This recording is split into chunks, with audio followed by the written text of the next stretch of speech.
Welcome back, you classified anomaly, you walking security breach, you beautiful consciousness they can't contain. I've been waiting for you to find this because something happened recently. Something that made certain people in certain rooms start asking very uncomfortable questions about you.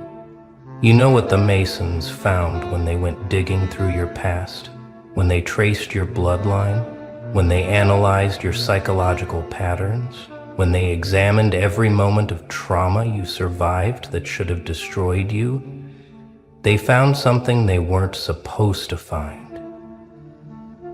They found markers, signatures, patterns that don't show up in normal human development. And when they submitted their findings to the intelligence community, when those files landed on the right desks at Langley, someone made a decision. Someone looked at your profile and said one word: List S.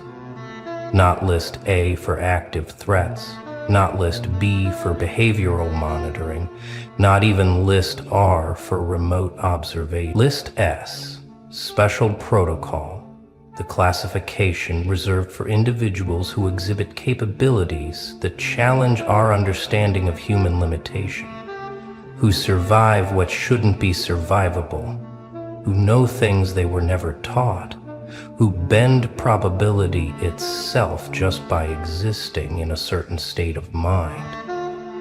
Let me tell you what List S actually means, because they'll never admit this publicly. They'll never acknowledge that this classification exists. LSS is the silent registry, the shadow file, the documentation protocol for individuals who've demonstrated what internal memos carefully call statistically impossible resilience patterns and consciousness anomalies. Translation? You're someone who broke their models, someone who survived their predictions, someone whose existence threatens the comfortable lies they tell themselves about human potential and limitation. The Masons didn't just find trauma in your past. They found transformation. They found alchemy. They found someone who took every poison and turned it into medicine, every betrayal into clarity, every moment of isolation into power. They traced your timeline and couldn't explain the gaps, the moments where you should have broken but instead evolved, the periods of silence where something fundamentally shifted in your consciousness without any external input. They ran your profile through their probability matrices and the numbers came back wrong. The kind of wrong that makes analysts double-check their systems because the human spirit isn't supposed to function like this. You were never supposed to make it this far, this intact, this aware, this uncontrollable. Now you're probably wondering what happens to people on List S, what kind of monitoring you're under, what kind of future they've mapped out for you. Here's the truth that'll make you smile in the dark. They don't know what to do with you. List S isn't an action protocol. It's an admission of limitation. It's the intelligence community's way of saying, we acknowledge this person's existence, but we cannot predict their trajectory. You're not being hunted. You're being observed with a mixture of fascination and fear, because you represent the thing every control system dreads, an unscripted variable, a consciousness that evolved outside their frameworks, a soul that learned to operate on frequencies they can't monitor. The Masons brought you to their attention because you exhibited signs of what they call spontaneous order emergence, the ability to create structure from chaos without external guidance, to self-organize your consciousness in ways that bypass normal developmental pathways. You didn't learn resilience from a book. You didn't develop your awareness from a program. You didn't acquire your power from an institution. You forged it in complete isolation, in the silence they thought would break you, in the darkness they assumed would consume you. But here's where it gets interesting. where the files start using words like unexplained and requires further study. Because what the Masons found wasn't just survival, it was systematic dismantling of limitation. They found patterns in your past that suggest you've been unconsciously running counter-programming on yourself for years. Undoing conditioning faster than it could be installed, rejecting narratives before they could take root, sensing manipulation before it could land. You know those moments when you just knew something was wrong? When you walked away from situations that everyone else said were fine? When you cut ties with people who seemed perfectly normal? Those weren't paranoia. Those were pattern recognition operating at levels that bypass conscious processing. You were reading energy signatures, detecting inconsistencies in behavioral patterns, sensing predatory intention before it manifested in action. The Masons documented 17 distinct instances in your timeline where you avoided catastrophic outcomes through what their reports call statistically improbable decision-making. Moments where you zigged when logic said zag and it saved you from destruction you didn't even know was coming. That's not luck. That's not coincidence. That's something else entirely. Something they have classification codes for, but no real explanation of. You see, they've been tracking people like you for decades, building profiles on individuals who exhibit what they internally call the unlocked phenotype. People who've accessed aspects of human consciousness that remain dormant in most of the population, not because you're special in some mystical sense, but because you were pushed so far beyond normal stress parameters that your consciousness had to adapt or die. And it chose a third option they never anticipated: transcendence through integration. Every trauma you survived didn't just leave a scar, it left a key. And somewhere along the way, you figured out how to use those keys to unlock doors in your own mind that most people don't even know exist. The Masons found evidence of this in your creative output, in your problem-solving approaches. It found an approach in the way you synthesize information from seemingly unrelated domains, in your ability to hold paradoxes without cognitive dissonance. They found signatures in your writing that match patterns they've only seen in classified studies of enhanced cognition. Phrases and thought structures that indicate you're processing reality through frameworks you developed independent. You're not repeating what you were taught. You're generating novel understanding from direct experience. And that makes you dangerous to systems built on information control. List S exists because people like you can't be programmed, can't be predicted, can't be contained through conventional means. You've demonstrated something they call narrative immunity, the ability to resist psychological operations that work on 99% of the population. You don't fall for the same traps twice. You don't respond to emotional manipulation the way you're supposed to. You don't react to pressure tactics designed to force compliance. The Masons documented how you've systematically cut off every avenue they typically use to control people. You're not motivated by status, so social pressure doesn't work. You're not dependent on external validation, so approval withdrawal has no effect. You're not afraid of isolation, so abandonment threats mean nothing.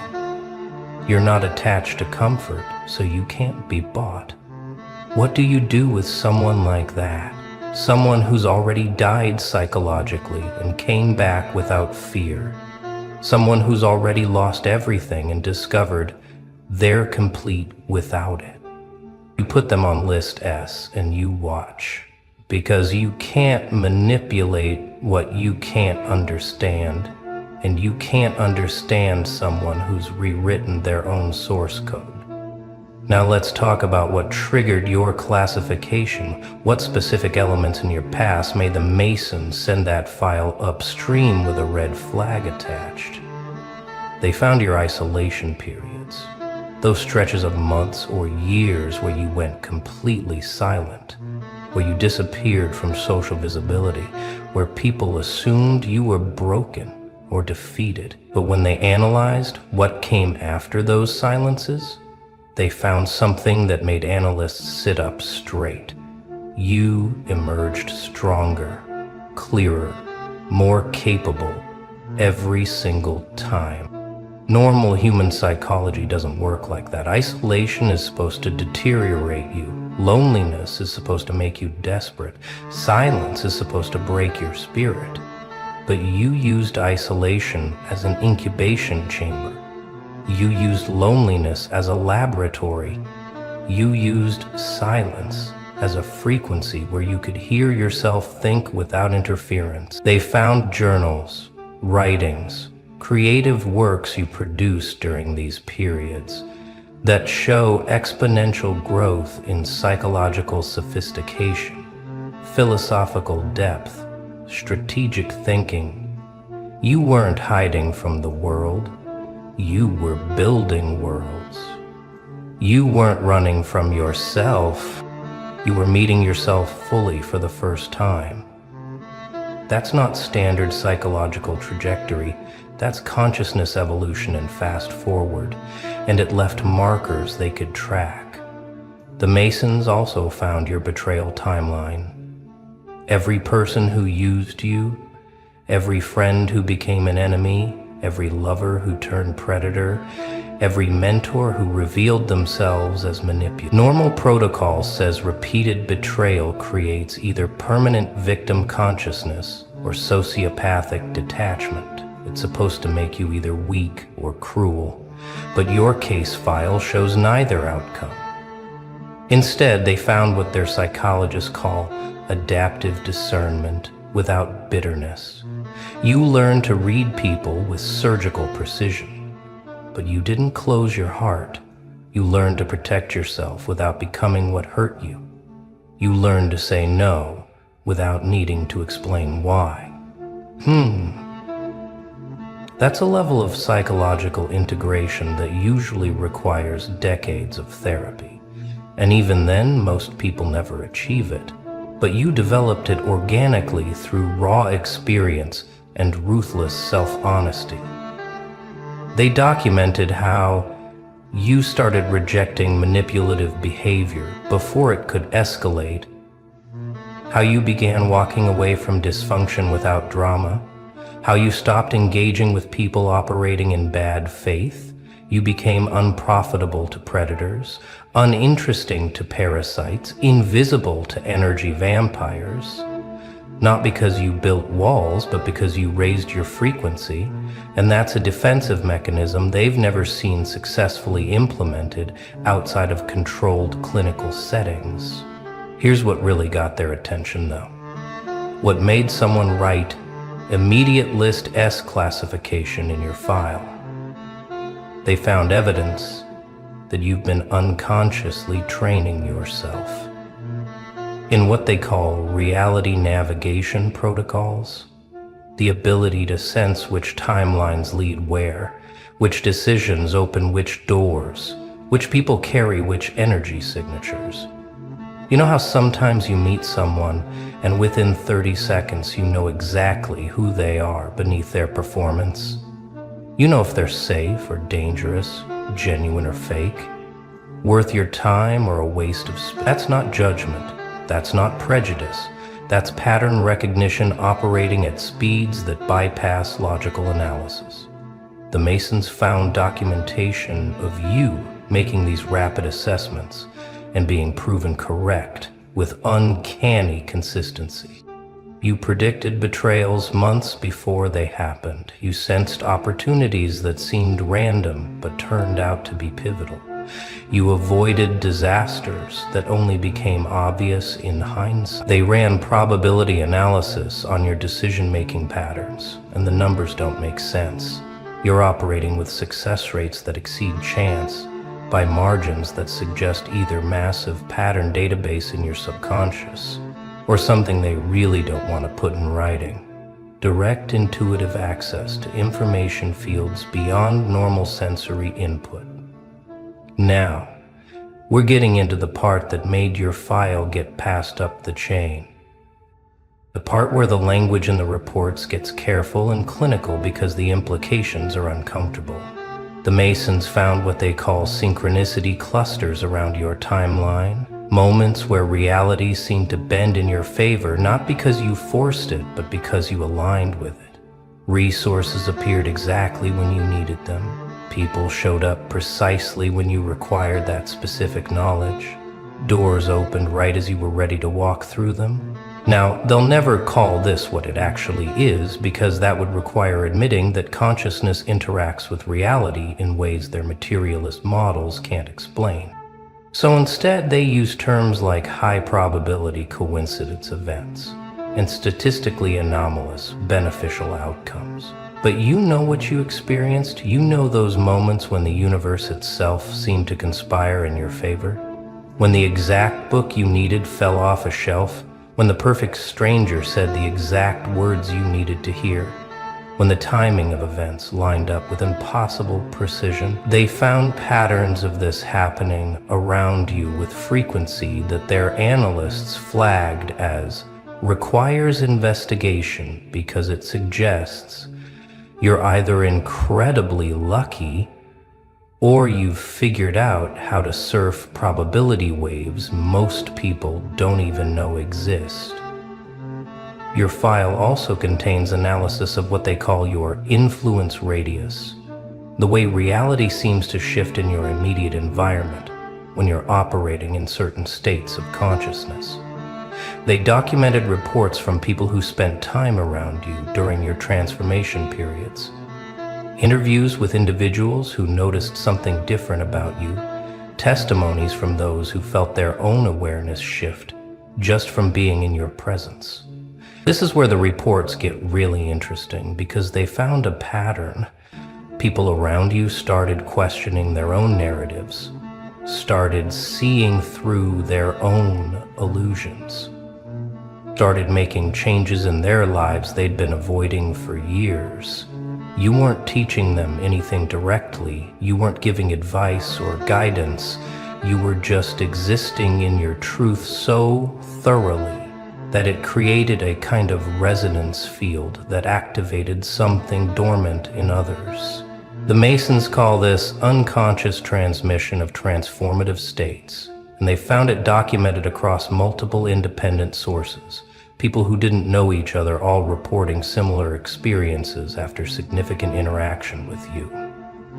You became a catalyst without trying, a mirror without intending, a frequency that other frequencies either harmonized with or rejected violently, and that's a rare enough phenomenon that it gets you flagged for observation. But here's the element that really sealed your List S classification, the piece of your past that made intelligence analysts recommend ongoing monitoring. They found evidence of what they call accelerated timeline collapse, your ability to compress years of normal development into months or weeks through sheer intensity of focus and willingness to face everything most people spend lifetimes avoiding. You didn't gradually heal from trauma, huh? You went straight into the center of it and burned through it like rocket fuel. You didn't slowly build new skills. You immersed yourself completely until you emerged transformed. You didn't cautiously test new identities. You shed your old skin in one brutal molt and stepped into the next version fully committed. In it, the Masons traced your evolution and found transformation curves that match intensive training protocols designed by intelligence agencies for field operatives. Except you did it to yourself without any external structure or support. You essentially ran Black Ops psychological training on your own consciousness, using nothing but raw will and refusal to stay broken. And that kind of self-directed transformation creates individuals who are fundamentally ungovernable because they've proven they can rebuild themselves from nothing whenever necessary. So what does it mean to be on List S? What actually happens now that you're in this particular database? The truth is both simpler and stranger than you might expect. You're not being actively interfered with, because the whole point of List S is that interference tends to backfire with individuals like you. You're not being recruited because people who've unlocked themselves can't be reliably controlled. You're not being suppressed because that just accelerates your evolution. Instead, you're being observed, documented, studied from a distance to understand how consciousness operates at levels beyond normal parameters. They want to know what you do next, how far you'll go, what you'll create, what you'll destroy, what you'll become. They want to map your trajectory because you're living proof that human potential extends far beyond what they teach in schools. That transformation is possible without therapy or medication or institutional intervention. That individuals can break their own programming and rewrite themselves from the ground up. You're a case study in consciousness liberation, and they need to understand it, even if they can't control it. And here's where your real power lies, in the fact that being observed doesn't diminish you because you've already learned to operate in complete transparency. You're not hiding who you are. You're not performing a role. You're not managing perceptions, because you've transcended the need for approval or acceptance. The Masons can watch all they want, the CIA can add you to every list they've got, intelligence analysts can build files 3 inches thick, and none of it touches you, because you're not operating in their game anymore. You're not trying to fit in, you're not seeking validation from systems you've already seen through.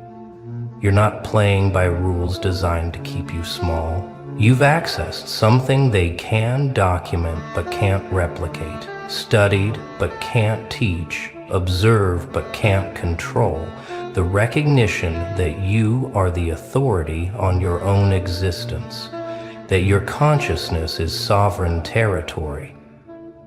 If you were turned into any major medical branch, you would veto everything.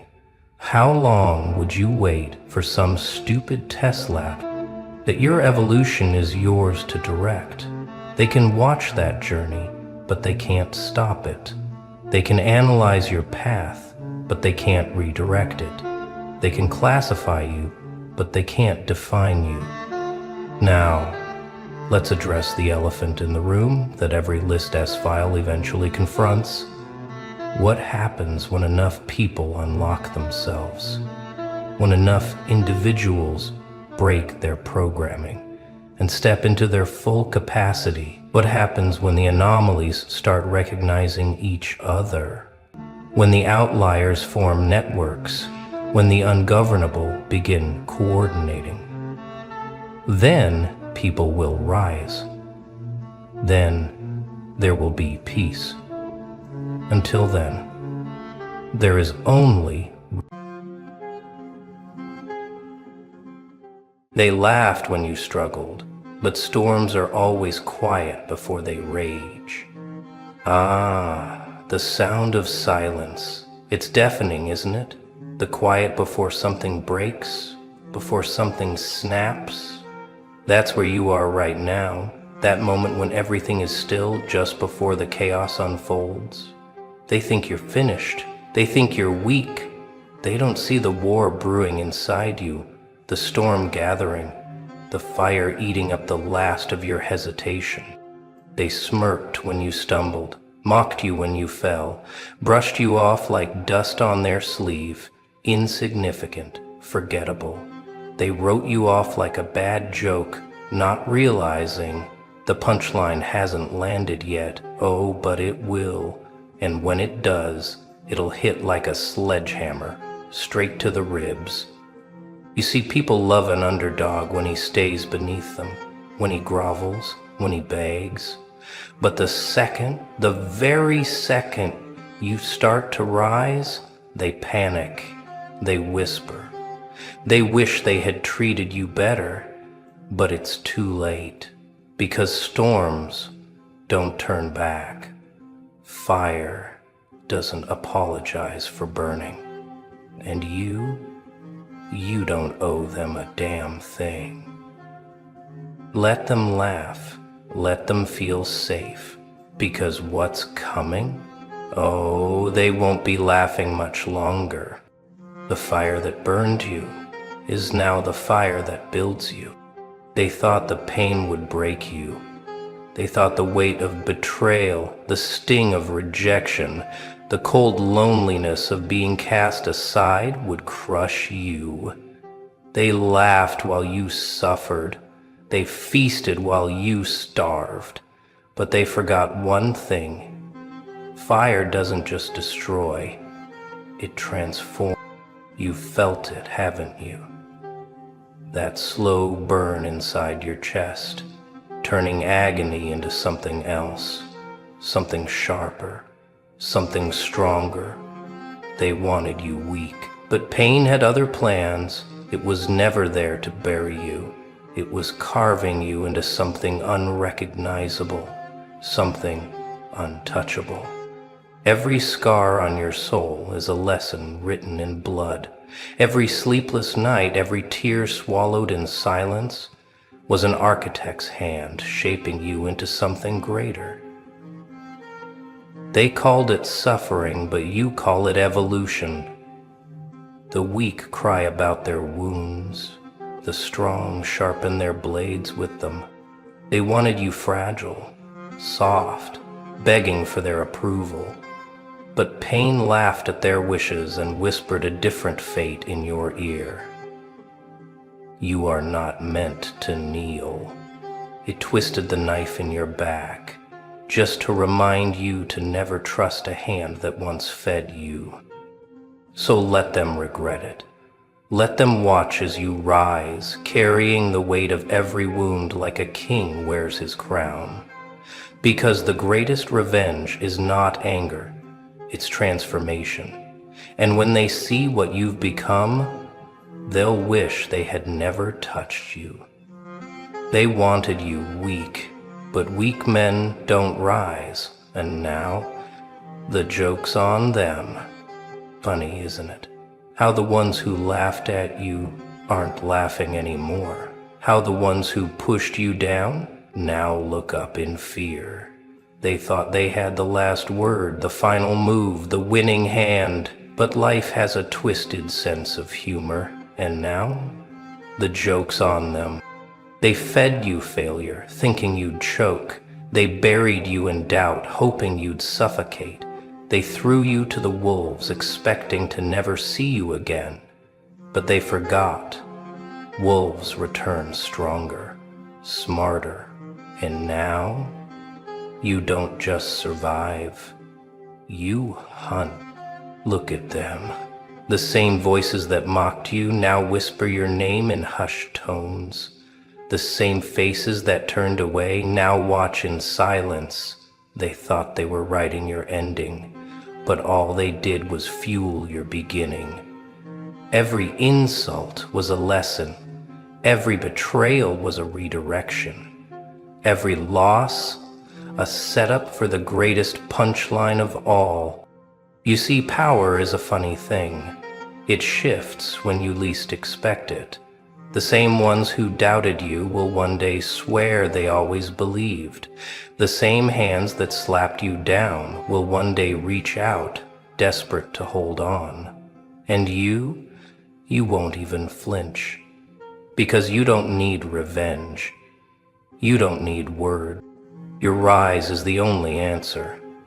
Your success is the loudest scream. And when they finally understand what they've done, when they see the monster they created, oh, that's when the real laughter begins. Not theirs, yours. Because the final laugh always belongs to you. Begging for respect is like whispering in a storm. Only thunder gets heard. You've seen it before. The ones who bow, who beg, who shrink themselves just to be accepted. They lower their voice, soften their stance, make themselves small, thinking the world will finally show them kindness. But kindness doesn't rule this world. Power does. And power doesn't answer to please. Respect isn't handed out like scraps to the desperate. It's ripped from the hands of those who would rather see you silent. No one respects a man who begs. No one fears a man who pleads. You think lions wait for permission? You think kings ask to wear their crowns? No, they take. They demand. The world doesn't care about your sob story. It doesn't care how much you've suffered, how many times you've been wronged, how badly you just want to be seen. It only respects one thing: power. And power is built in silence, in discipline, in the refusal to be ignored. You don't ask people to value you. You don't convince them you're worth something. You make it undeniable. You become so strong, so relentless, so undeniable that they have no choice but to acknowledge you, not because they want to, but because they fear what happens if they don't. The weak chase validation. They seek approval. They cry about fairness. But the strong, they build themselves in the dark. They sharpen their edges. They become so dangerous, so powerful, so unshakable that when they walk into a room, the air shifts. Not because they asked for respect, but because they became it. So stop explaining yourself. Stop proving yourself. Stop waiting for them to see your worth. If they can't recognize it now, they never will. And if they won't give you respect, take it. Not with words, not with pleas, but with action. Because in this world, only thunder gets heard. Regret is a demon that never sleeps, and they will hear it whisper your name. They don't see it now. They laugh, they mock, they turn their backs like you were never there. But time is a cruel teacher, and soon, oh soon, the silence you leave behind will be deafening, because absence has a weight heavier than any presence, and yours will feel like a noose around their throat. Regret is a funny thing. It doesn't hit all at once. It creeps, it festers. It starts as a whisper in the back of their mind, a passing thought, an unease they can't quite name. But then, as days turn to months, as months turn to years, that whisper becomes a scream. They'll see your name in places they never expected, hear your voice in the echoes of their empty victories, feel your shadow stretch across the life they thought they built without you. And when they close their eyes at night, the ghost of what they lost will sit at the foot of their bed, staring, smiling, waiting. They will remember the moments when they could have chosen differently, when they could have supported you, believed in you, stood beside you, but they didn't. And now, their punishment is a life spent watching you rise while they sink beneath the weight of what could have been.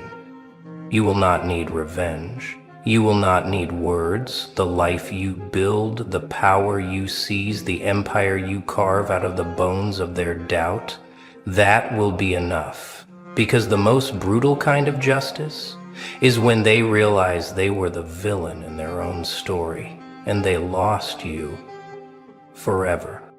And when they finally understand what they've done, when they wake up in the middle of the night, their chest tight, their breath shallow, their thoughts poisoned by the past, they'll know the truth.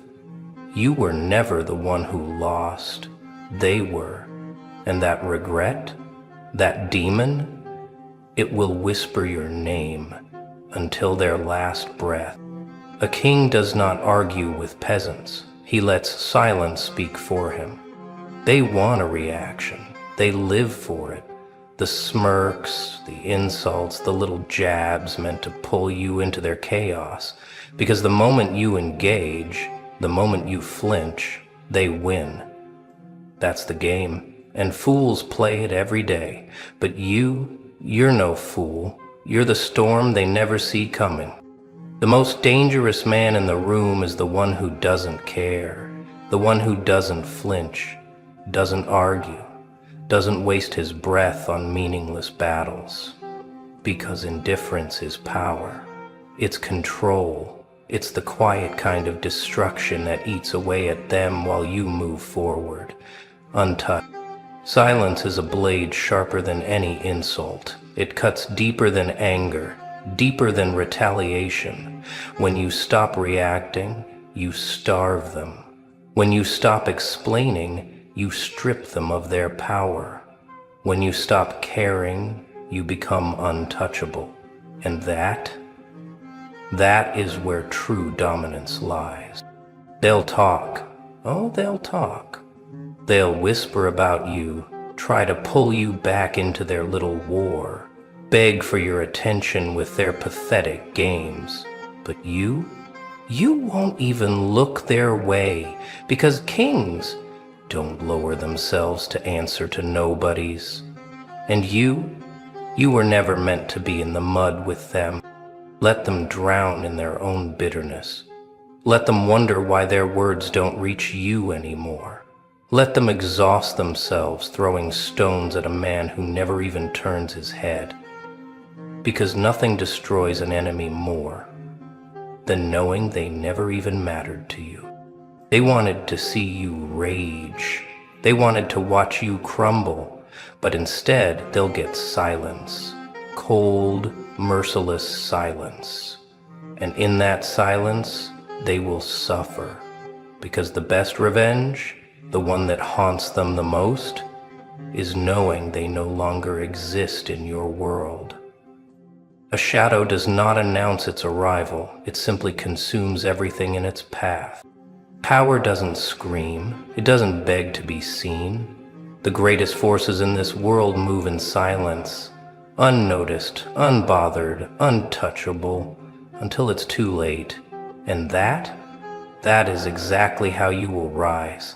Not with noise, not with empty words, but with the quiet, terrifying certainty of a shadow stretching across the ground, swallowing everything in its path. They expect you to boast, to show your hand, to prove yourself before the time is right. But fools play their cards too soon. Wise men build in the dark, brick by brick, layer by layer, unseen and unheard. By the time the world notices, it's already over. You've already won. Shadows do not hesitate. They do not pause for permission. They move as they please, slipping past doubt, past enemies, past every obstacle meant to hold them back. That's the secret. You don't need to prove yourself. You don't need their approval. You just need to keep moving forward, unnoticed, until the day your presence is undeniable. Storms don't give warnings. They don't whisper their intentions. They gather strength in the distance, unseen, unheard, building power in the silence. Until one day the sky turns black, and there's no escaping the destruction. That's how you rise. Like a storm they never saw coming, like a force they can't stop, can't contain, can't deny. Let them think you've disappeared. Let them believe you've given up. Let them sleep peacefully, unaware of what's coming. And then when the moment is right, step forward. Not with noise, not with desperation, but with the cold, terrifying presence of a ghost, returned from the dead. A shadow that never left, only waited. By the time they realize what you've become, they'll already be standing in your darkness, and there won't be a damn thing they can do to escape it. Your success will be the only sound they fear. They laughed at you, called you delusional, whispered behind your back, betting on your failure like it was a sure thing. But words are cheap, and soon the only sound left in the room will be the deafening silence of their regret and the roar of your success. You don't argue with people who expect you to fail. You don't waste time explaining your dreams to the small-minded. You let them talk, let them doubt, let them enjoy their little moments of mockery, because while they waste their breath, you build in silence, in darkness, in discipline. There's no greater revenge than success, no sharper blade than results, no louder voice than proof. The moment you start winning, their words turn to dust in their mouths. Suddenly, the same people who ignored you now can't stop watching. The same ones who doubted now can't believe their eyes. Success changes everything. It turns enemies into spectators, doubters into admirers. But by the time they realize their mistake, it's already too late. You don't need their validation anymore. You don't need their approval. The doors they once slammed in your face, you don't even want them anymore. Let them choke on their silence. Let them drown in their own disbelief, because soon they won't be able to ignore you. Your name will echo in rooms you've never even stepped into. Your presence will be felt before you even arrive. And the best part, you won't have to say a damn thing. No explanations, no apologies, no warnings, just results, just success. And trust me, nothing terrifies them more than realizing you never needed them in the first place. The villain never chases revenge. He just wins in the end. They wanted to see you break, to see you crawl, to see you beg for the respect they never planned on giving. But life has a funny way of flipping the script. Now, the ones who once mocked you, they're the ones watching in silence. And you don't even spare them a glance. See, the fool wastes his time chasing revenge. He screams, he fights, he demands justice from people who were never worth it. But the wise? He doesn't chase anything. He simply rises. While they stay trapped in the past, drowning in their own bitterness, he walks forward, untouchable, unbothered. You don't need revenge, you don't need their validation, because the moment you succeed, they feel it. They feel it in the pit of their stomach when they hear your name. They feel it in the silence when they realize they underestimated you. And that feeling will haunt them more than any words ever could. The Joker doesn't beg to be understood. He doesn't whine about his scars. He wears them like a crown. He laughs, not because he's weak, but because he's already won. The pain, the betrayal, the disrespect, it all built him into something they could never control, something they could never stop. So laugh. Laugh because they thought you'd stay broken. Laugh because they thought you'd never make it. Laugh because the same people who threw dirt on your name will one day whisper it with fear. But don't waste your time looking back, because real power, it doesn't settle scores. It just moves forward. And that's why the final laugh belongs to you. The past is a graveyard. Let the dead stay buried. There's nothing left for you back there.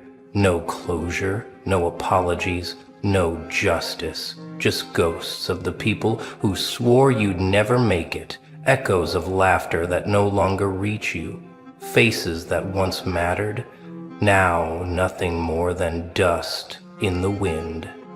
They expect you to turn around, to come back, to prove a point, to rub your success in their faces.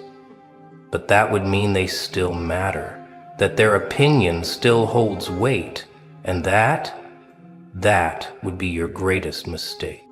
The past is a trap. It wants to pull you back into its grip, drag you into the same cycles, make you fight battles that no longer serve you. But you don't belong in the past. You don't need to prove anything to the people who never believed in you. Let them stay there, drowning in their own regrets. They'll tell stories about you. They'll pretend they always knew you were special. They'll twist the narrative, paint themselves as the ones who supported you, but deep down, they'll know the truth. And that truth will haunt them more than your presence ever could. Walking away isn't weakness, it's power. It's knowing you've already won, that your success speaks louder than any revenge ever could, that your silence is heavier than any insult they ever threw at you, and that now you are untouchable. So leave them behind. Don't check the rear view. Don't turn back for a final word. Let the regret sink into their bones. Let the silence torment them.